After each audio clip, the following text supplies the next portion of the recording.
All right, students, we're almost at the end of our semester here, which is pretty good news, isn't it? And we only got a few of these videos. Intruder alert! Intruder alert! What is that? Oh my God, there he is. Oh yeah, let's get him.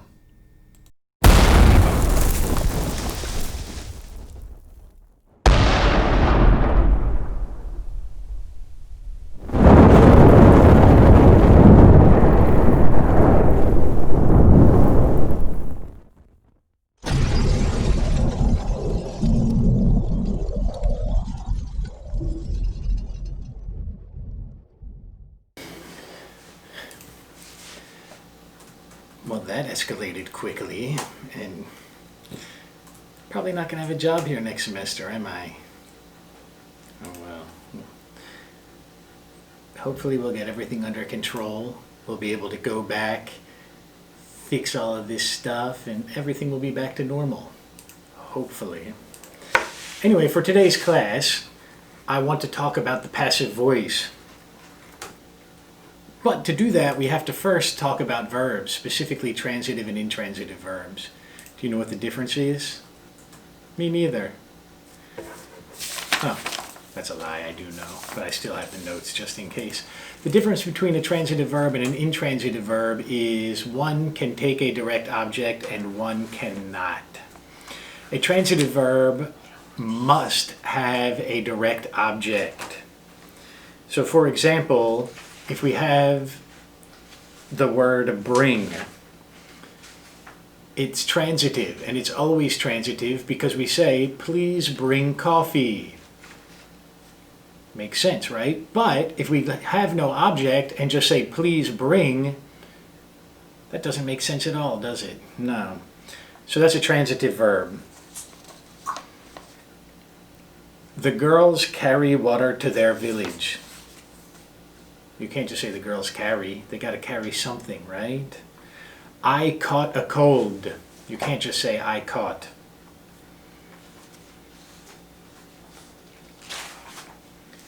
As you see, each of these verbs needs a direct object. Their action needs to go somewhere or do something.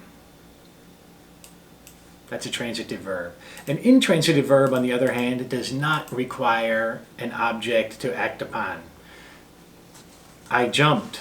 The dog ran. She sang. Right? None of them require an object. The verb is the last word in the sentence. Now, because of this, sometimes we can actually have one-word sentences if we make a command, right? We can say, jump. Go. It's a one-word sentence, right? So, some words in English can only be intransitive. For example, like arrive. I arrived. You can't put an object on there. I arrived school. It doesn't make any sense. I arrived at school. Okay, but then at school is not a direct object. Or die. Andy died. You can't say Andy died. There's no object there, right? So they must be intransitive. Now, there's a lot of verbs, however, that can be both. So, for example, the verb sing. We can say, she sang. Intransitive verb. But then we can say, she sang Justin Bieber songs all night long. Now it has a direct object, so it's transitive. Right? Or he left. That's fine. That makes sense, right? That's intransitive. But we can also say he left a present on my desk. It makes a lot of sense, doesn't it? So anyway, when we want to decide if the verb is transitive or intransitive, we just look and see if there's an object. It's pretty simple. It's pretty straightforward, right? Good. So, how about phrasal verbs then? Phrasal verbs can also be transitive or intransitive. I decided to give up alcohol for my diet. Right? Give up there is a transitive phrasal verb. Give up alcohol. But on the other hand, I can say, I never give up.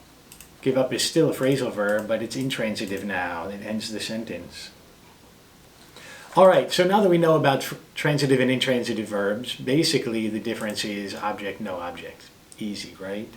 But that's important because when we talk about the passive voice, we need to know if the verb is transitive or intransitive, because intransitive verbs cannot, or sentences that use intransitive verbs cannot work in the passive form. There must be a direct object to make a passive sentence.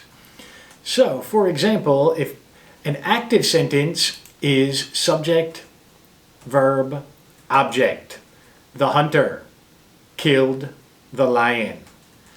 The passive voice sentence is subject, or is object, verb. That's it, maybe a subject, indirectly, right? The lion was killed by the hunter, but you don't have to include that part. You just need object and verb. The lion was killed. So how do we do this? We use the be verb with a past participle. So we can say, English is spoken all over the world. Passive, right? Who speaks English? There's no subject here. English is spoken all over the world by people. I mean, it's a silly sentence, but yeah. Then to make that active, people speak English all over the world. Good. How about this? I cleaned the windows. Active. We want to change it to passive. The windows were cleaned by me. Sure. Pretty simple stuff, isn't it? All right, now, in addition to using be in the past participle, sometimes we can use get to make a passive voice sentence, right? Be careful with that toy. It can easily get broken. It's passive voice, right? Or, Peter got hurt in the car accident. Again, it's the object, it's not the subject, right? Who hurt Peter? It's not specific, right? So, anyway, the question here is, why do we want to use the passive voice? Now, specifically, we like to use it if the object is more important than the subject. So let's say I punched Elon Musk. Nobody cares who I am. Everybody cares about Elon Musk. So the newspaper headline would not say Lasher punched Elon Musk, because nobody cares about me. It would say Elon Musk was punched, because I'm not important enough to even get in the headline, right? Or sometimes we want to hide the subject because we don't want to admit our fault. The government is famous for this. They say mistakes were made. By who? What were the mistakes, right? They're hiding the blame. We see this specifically in car accidents, right? The car accident is never anybody's fault, isn't it? Is it? He was hurt in a car accident. We never say, Andy hurt the person in a car accident. We say the other person was hurt. It's nobody's fault. It was an accident. Why is that? All right, anyway, moving on. Even if we have an indirect object, we can still use that as the subject of a passive verb. So for example, an active sentence, I gave him a book for his birthday. Then the passive, he was given a book for his birthday. Someone sent her a check for $1,000. She was sent a check for $1,000. Makes sense. Again, phrasal verbs can work the same way. Remember, phrasal verbs can be active or transitive or intransitive. And so if they are transitive, we can use them in passive sentences.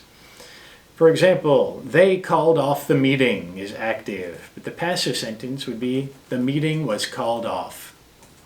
Or, his grandmother looked after him. He was looked after by his grandmother. They will send him away to prison. He will be sent away to prison. Cool. All right. Some verbs that are very frequently used in the passive are followed by the to infinitive. For example, be supposed to, be expected to, be asked to, be scheduled to, be allowed to, or be told to. Professor Lasher has been asked to make a speech at the meeting. You are supposed to wear a uniform. The meeting is scheduled to start at 7. All right, this stuff's all pretty clear, right? Remember, sometimes we want to use the passive voice in academic writing because the research is more important than the researcher, right?